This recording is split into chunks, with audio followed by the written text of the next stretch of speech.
की खराबी कब से चालू हुई, कितने समय से पेट खराब? जी डॉक्टर साहब, ऐसा हुआ था, मैं बताऊंगा आपको। स्टार्टिंग मेरी यहाँ से हुई। मैं 12वीं पढ़ता था, तो मुझे एक स्ट्रेस आया कि जब मेरी 99% तैयारी कि भाई तू पास नहीं होगा और तेरा जो 4 लगा पास हो जाएगा। अच्छा, ठीक है। तो मैंने और ज़्यादा मेहनत शुरू कर दी पढ़ाई में। मैंने कि भाई मैं तो टॉप 1 स्टूडेंट हूँ, मैं कैसे फेल हो जाऊँगा, तो मेरी इमेज गिर जाएगी, मेरे बाप की इमेज गिर जाएगी। तो डॉक्टर साहब मुझे डिप्रेशन से आ गया। तो उसमें क्या मतलब वो तनाव जो था, तनाव आ गया, लंबे समय तक बना रहा वो तनाव आ गया। तो मुझे दिखना बंद हो गया, आँखों से कारे कारे अक्षर दिखने लगे, कारे कारे अक्षर दिखने लगे। तो मेरा पेट ऐसा आ गया, मैं लेटने कर जाएगा तो ऐसा लग रहा है मेरा कच्चा खराब होगा। जब से कुछ दिन पे रहा मैं घर, हमारे पिताजी फरीदाबाद में नौकरी करते हैं, मुझे वो लेवल आई। फिर मैं दूसरी साल जाके फिर एडमिशन ले लिया। मैंने मुझे पढ़ना है, मुझे लॉ करनी है। मेरा सिलेक्शन में इंजीनियरिंग नंबर आ गया हाई स्कूल पास करने के बाद। तो मैं टॉप स्टूडेंट था अपनी क्लास में। जिस टेस्ट मुझे आया था, पिताजी यहाँ लेवल आए तो उन्होंने मुझे बादाम वगैरह एक्सरसाइज करा के, हमारे पिताजी थोड़े बहुत जानते, तो उन्होंने मुझे उल्टी होती थी खाना खाने के बाद, तो उल्टी वगैरह बंद हो गई डॉक्टर साहब। ठीक है। उल्टी वगैरह बंद हो गई। तो जब बालक बुद्धि, तो जब घर का कोई प्रेशर नहीं था, उसके बाद क्या हुआ कि डॉक्टर साहब मेरा पेट जब इसे 4 बजे 3 बजे जब मैं यहाँ से जब लेटरिन नहीं जाना पड़ता था, 1 बार 2 बार, तो मैंने कि डॉक्टर ने कहा, पिताजी बोले कुछ नहीं है, थोड़ी सी गरें बनी हुई है। तो वो धीरे धीरे मैं चलता रहा फॉलो पे। ऐसे लेटरिन करते टाइम पे मेरे यहाँ पर जलन होती थोड़ी थोड़ी, तो वो घर में बन रही है। बाद में डॉक्टर साहब को चेक कराया तो उन्होंने बताया कि हाथों में टीबी बन गई है, इसके हाथों में गांठ है। तो उन्होंने 2-3 दिन ट्रीटमेंट दिया। उसके बाद मेरी ब्लड में खून लेटरिन खून आ गया, वो छोड़ दी। कई जगह कोई सी मोदी का, फिर मैं दवाई खाई नहीं। 15 साल मैंने 16 साल ऐसे ही अपने निकाल दिए, बढ़िया रहते, कोई टेंशन नहीं। फिर मैं गाँव गया, फिर मुझे थोड़ी सी परेशानी हुई, फिर एक डॉक्टर दवाई लिया, बोला तुम्हें टेंशन है। मेरी टेंशन तो कुछ ना है, ऐसे इसमें पेट खराब रहता है। बाकी बावजूद डॉक्टर साहब, फिर मैं थोड़ी दवाई कराई। फिर यहाँ तुम्हारे यहाँ पर ये तुम्हारे जयपुर में हॉस्पिटल है, मैं दिल्ली में इलाज कराया। तो उन्होंने बताया मुझे कि भाई तुम्हें एंजाइटी है। मैं एंजाइटी जानते नहीं था, एंजाइटी क्या होती है डॉक्टर साहब, ठीक है। मैं डॉक्टर तो है नहीं। उन्होंने मुझे 7 महीना एंजाइटी की दवाई खिलाई। मैं बोला, मैं डॉक्टर साहब आप दवा मुझे देते हो, मगर मेरी एक समस्या रहती है। बोले क्या? मैंने मेरी समस्या रहती है कि सवेरे में मौसम के लिए जाता हूँ तो मेरी एकदम आंतों में वायु है या गैस है या कोई भी है, ये मुझे ऊपर आ जाती है और यहाँ पर तनाव पड़ता है आंतों में। ठीक है। तो बोले ये तो तुम्हें थोड़ा वो है, 1 बार 2 बार लेटरिन चले जाओ तो कोई बात नहीं है। मैं डॉक्टर साहब मुझे भूख भी नहीं लगती है। फिर मैं डॉक्टर साहब योगा को बच्चापन से, योगा और अपना जो है एक्सरसाइज वगैरह को बच्चापन से ध्यान दिया मुझे, पढ़ाई में और योगा में। फिर मैं 17 महीने दवा खा के छोड़ दी। उसके बाद डॉक्टर साहब मैं ठीक ठाक दिल्ली काम करता रहा। उसके बाद 3.5 साल तक मुझे ये प्रॉब्लम इतनी हो गई है, मतलब कब तो डॉक्टर साहब दिन ब दिन बढ़ती जा रही है। अब तो मेरे मान लो कि हाथों में आग बढ़ेगी, चेटी चलेंगी, यहाँ से जलन शुरू हो जाएगी, पीठ में जलन होगी, छाती में जलन होगी, और लेटरिन करने पे बैठूंगा ना, उससे पहले तो जो वायु है जो ऊपर आ जाती है। फिर बाद पैरों में मतलब बेसिकली ये है कि पेट में भारीपन भी है ना, गैस बनती है, हवा पास खूब होती है डॉक्टर साहब। हाँ गैस पास हो रही है, इसका मतलब बनी रही है, गैस बनती है। जलन जो हथेलियों में, आँखों में, तलवों में, पीठ में, चेहरे पर, पीठ में ये जो आ रही है, ये जलन का मतलब क्या होता है? जहाँ जल न हो वहाँ जलन होगी। जैसे आग की तासीर जलन की है कराने की, और आग में जल डाल दो तो क्या होता है? आग की वो तासीर जलन कराने की खत्म हो जाती है, आग बुझ जाती है।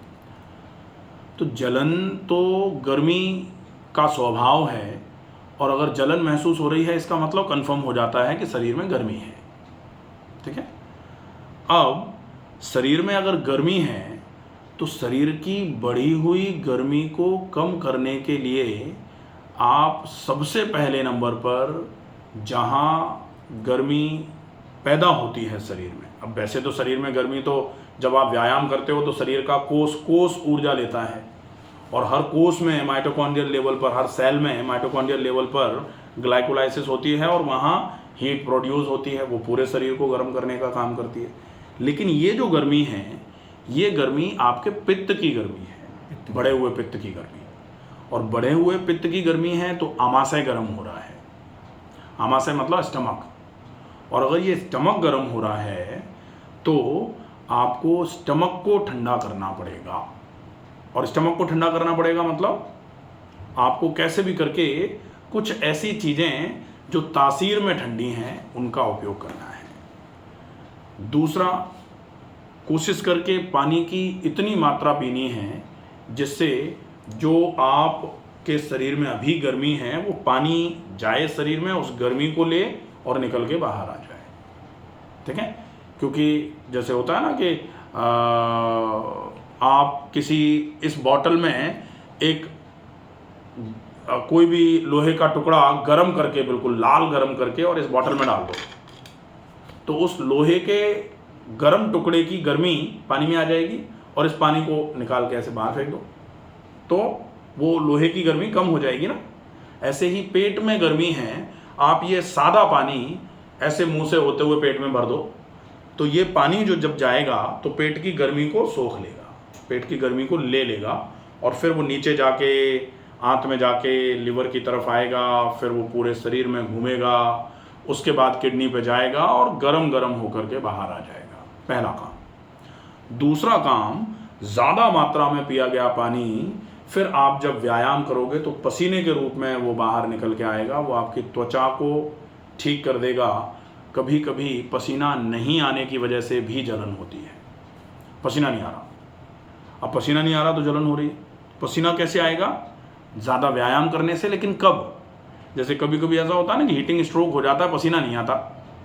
जैसे कि पेड़ को नीचे से अगर पानी नहीं मिलेगा और ऊपर से ज़्यादा धूप मिलेगी तो पेड़ सूख जाएगा।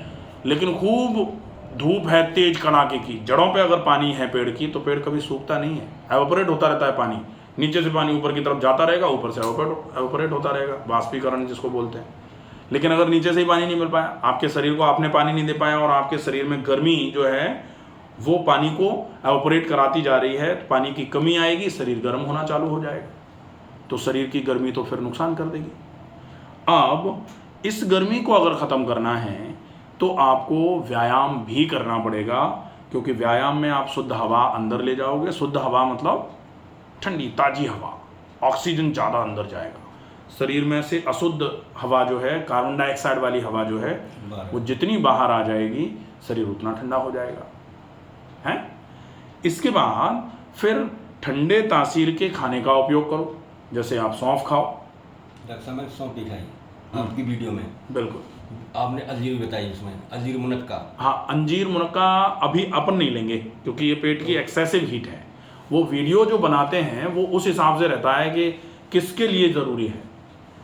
अब आपकी हीट की तासीर ज़्यादा है, अब हम आपको एक स्पेसिफिक पूरा रूटीन लिख के देंगे आपके हिसाब से, ठीक है।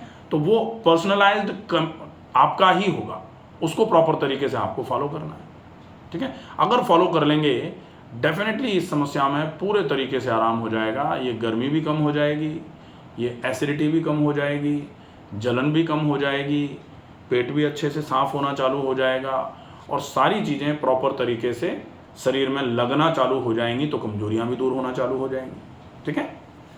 लेकिन कैसे करेंगे इसके लिए पूरा समझना बहुत ज़रूरी है। जब तक पूरा समझेंगे नहीं ना तब तक नहीं समझ में आएगा, ठीक है।